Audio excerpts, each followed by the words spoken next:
I've got an interesting situation going on with this Yukon here. The four-wheel drive, my service four-wheel drive light's been coming on my dashboard up here, and it comes on and comes off. And I just used the four-wheel drive this afternoon. I was off-road and needed it to be in four-wheel drive, so I pushed the four-wheel drive high, and it slipped into four-wheel drive and did just fine. But I tried to get it to go back into 2 high, and it wouldn't go. And this was all going on with my service engine, or excuse me, the service four-wheel drive light on. And every once in a while this indicator light will be on, and then it'll go off. And then the four-wheel high light, I don't know if I've ever seen that light on. So I know this truck has had an issue with the four-wheel drive actuator. I'm pretty sure it's been replaced. So it kind of baffles me that this four-wheel drive is messing up again. Well, I've looked this up and I've done some research on it, as I always do, and I've seen some articles where potentially the switch itself is the problem and not necessarily anything with the transfer case or anything, the actuator motors or anything like that. So if there's a bad connection in here, that could possibly be a reason why the service four-wheel drive light is on. So I need to get this switch off, and I'm going to take it apart and look at the connectors to see if they need to be soldered again. But how do we get to it? Well, you got to pull off the fascia on your dashboard. Just get your finger in behind here, and it pops out.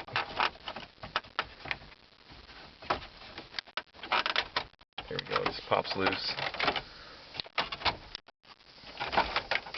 If you pull that out far enough, you can just actually get in behind this and pull the switch out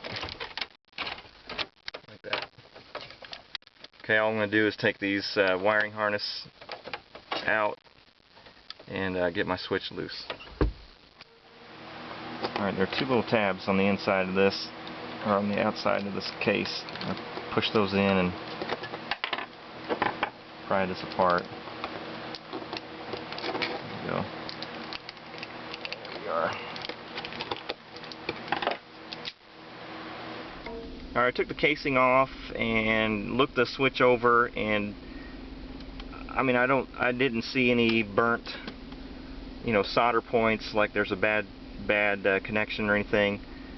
But I do think that there is a bad connection with the wiring harness in the back. Somehow it's just a bad switch, because I've been able to push and hold on to the wiring harness in the back and push these buttons to actuate the four-wheel drive, and I've been able to get it to switch a few times.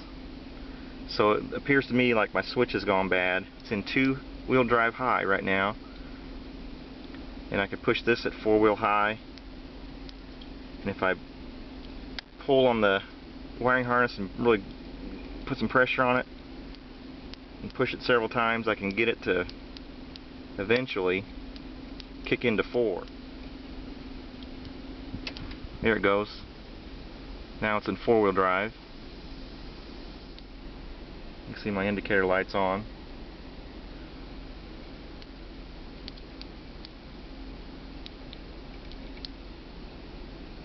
Trying to get it back down into 2.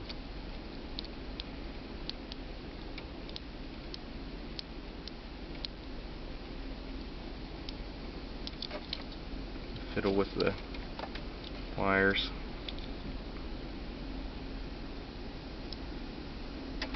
There, now it's down in 2. So I think this is a faulty switch. I'm going to have to get a new one. And it's real easy to get out. You see, you just got to pop your dash panel forward, get your finger in there, pop this out.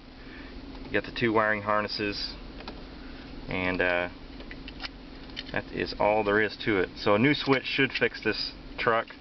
I'll get a new one, and we'll see how it goes.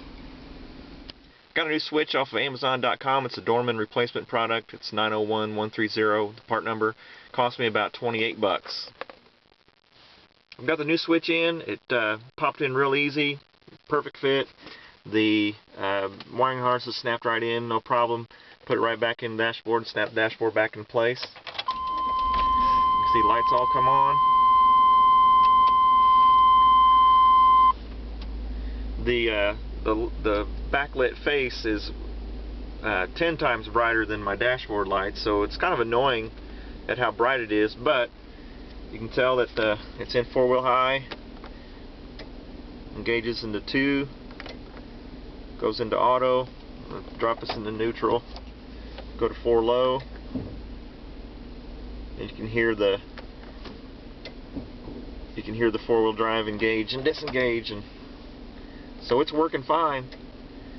My 4-wheel drive service light has not been on since I've replaced it. I put this new switch in about a month and a half ago, 2 months ago, and the 4-wheel drive service light's not been on a single time. And I've not had any trouble at all putting it into 4-wheel drive and back into 2-wheel drive. So if you're having trouble with your truck, 4-wheel drive actuating, then start with the switch. It seems to be a common problem. For about 30 bucks you can just check and see, and I guess if it's still not working, then you've got bigger issues on your hands, but the switch did the trick for me.